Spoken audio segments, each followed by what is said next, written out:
Good morning बच्चों।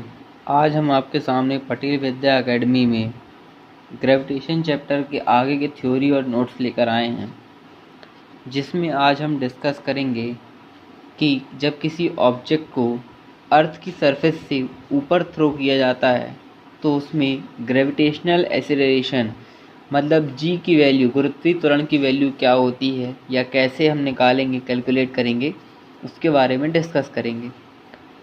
तो heading दी गई है when an object is thrown in upward direction, मतलब जब किसी ऑब्जेक्ट वस्तु को अर्थ की सरफेस से ऊपर फेंका जाए। तो हमने कहा हम जानते हैं we know that G equal से G M upon R square, जो कि हम आपको पहले पढ़ा चुके हैं। इक्वेशन 1 इसको नाम दिया। अब हमने आगे कहा when object is thrown outside of the earth then g dash equal से gm upon r plus h का होल स्क्वायर। इसको हमने क्या दे दिया, इक्वेशन 2।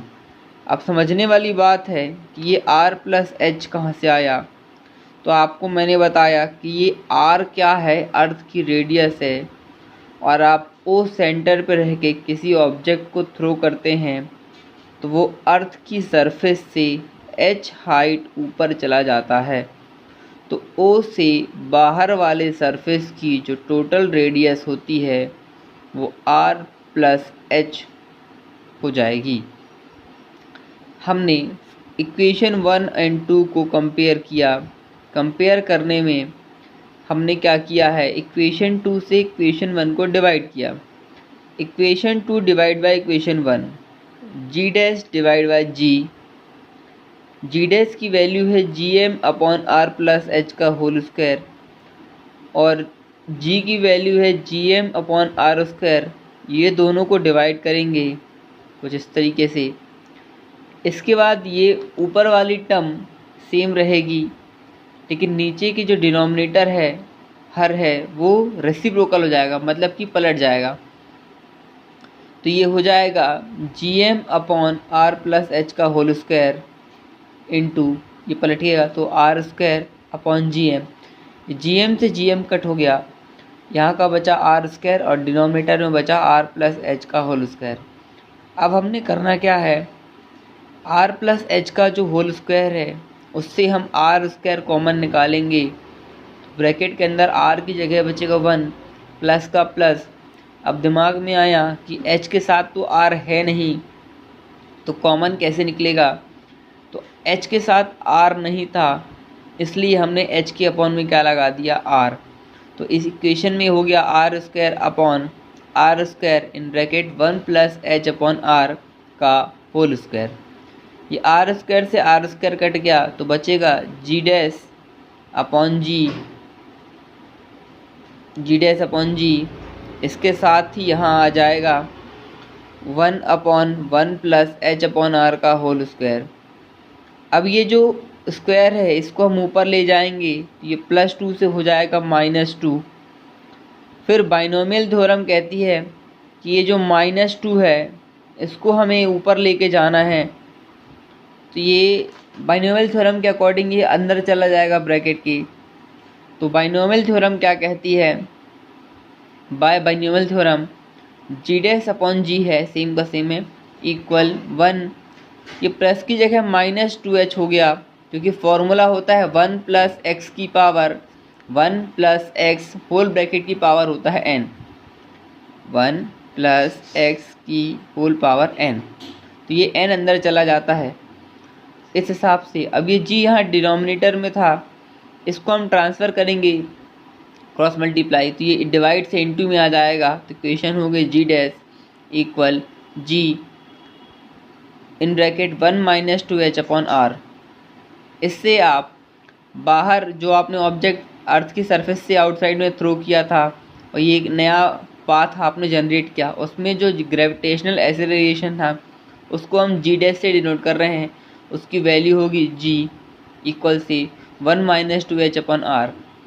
इट मीन्स, इसका मतलब क्या है कि यदि हमें h और r मतलब कि हाइट बता दी जाए, ऊंचाई उसकी या डिस्टेंस, तो हम नया एक्सेलरेशन निकाल सकते हैं, क्योंकि पृथ्वी की रेडियस हमको पता है, त्रिज्या मतलब, और जी की वैल्यू 9.8 और 10 ये भी हमको पता है, तो इससे हम कैलकुलेट कर सकते हैं।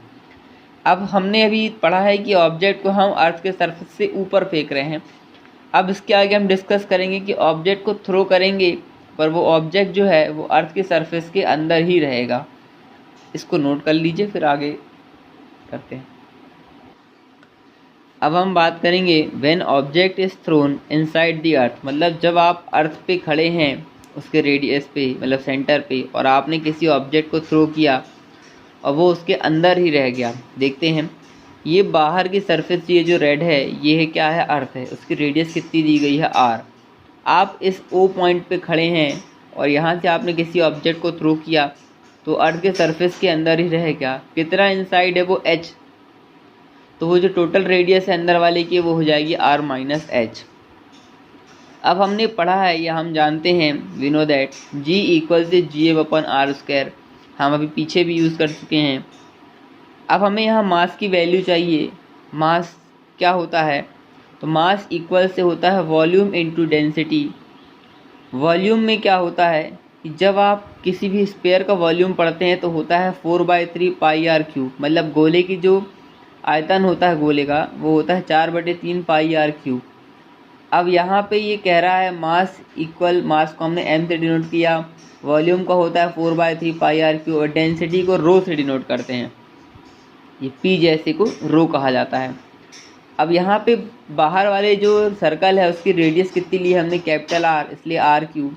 इसको हम यहाँ पुट कर देते हैं तो हो जाएगा g इक्वल से capital G 4/3 pi R cube rho upon R square.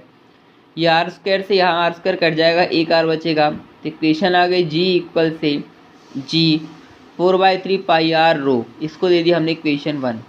अब हम इक्वेशन 2 बनाएंगे, कब, जब ये अंदर वाले के लिए, मतलब आपने ऑब्जेक्ट को थ्रो किया और ऑब्जेक्ट कहाँ रह गया, अर्थ के अंदर इनसाइड, तो ये फॉर्मूला बनेगा G dash equal G M upon R minus H का होल स्क्वायर। अब अंदर था तो उसकी रेडियस क्या है, आर माइनस एच है, इसलिए ये इक्वेशन बन गई है आर माइनस एच का होल स्क्वायर, ये इक्वेशन। अब यहाँ पे फिर से हम m की वैल्यू निकालेंगे, तो यहाँ पे आप ध्यान दे सकते हो सिर्फ रेडियस, यहाँ r थी, यहाँ रेडियस हो गई है r माइनस एच, उस हिसाब से ये हो गया g 4/3 पाई r माइनस एच का होल क्यूब रो r माइनस एच का होल स्क्वायर। ये r माइनस एच का होल स्क्वायर से यहाँ के 2 कैंसिल हो जाएंगे, बचेगा 1, तो ये आ गया जी डैश इक्वल से g 4/3 पाई r माइनस एच रो, इसे हमने इक्वेशन 2 दे दिया। फिर हम इक्वेशन 2 में इक्वेशन 1 को डिवाइड करते हैं, तो डिवाइड किया तो G dash upon G 4/3 pi R minus H rho, और यहाँ जाएगा जी 4/3 पाई आर रो, सब कट जाएगा, बचेगा आर माइनस एच, क्या बचेगा, R minus H upon R. फिर हमने कहा कि ऊपर वाले में से आर कॉमन निकालेंगे, तो आर माइनस एच से आप r बाहर निकालेंगे, तो r बाहर आया तो बचेगा r की जगह 1, माइनस h के साथ तो r था नहीं तो h के अपॉन में लगा दिया r से r कट गया, 1 माइनस एच अपॉन r बचा। g यहाँ डिवाइड में था, यहाँ क्रॉस मल्टीप्लाई कर दीजिए, इनटू में आ गया, ये आपका आंसर आ गया। मतलब जब आप किसी ऑब्जेक्ट को अर्थ की सेंटर पॉइंट, ओरिजिन पॉइंट पर रखकर थ्रो करते हैं और वो अर्थ की सरफेस में अंदर ही रह जाता है, तो उसके लिए जो ग्रेविटेशनल एक्सेलरेशन है वो हम इस फॉर्मूले से निकाल सकते हैं, जिसमें हमें जी की वैल्यू पता है, पृथ्वी की रेडियस भी पता है, सिर्फ हमें हाइट या डिस्टेंस पता होना चाहिए, तो हम जी डैश की वैल्यू कैलकुलेट कर सकते हैं। धन्यवाद। अगर आपको ये वीडियो पसंद आया है तो वीडियो को लाइक और सब्सक्राइब करें, साथ ही साथ इसको शेयर करते जाएं, जिससे आगे आने वाले वीडियो आपको मिलते रहें।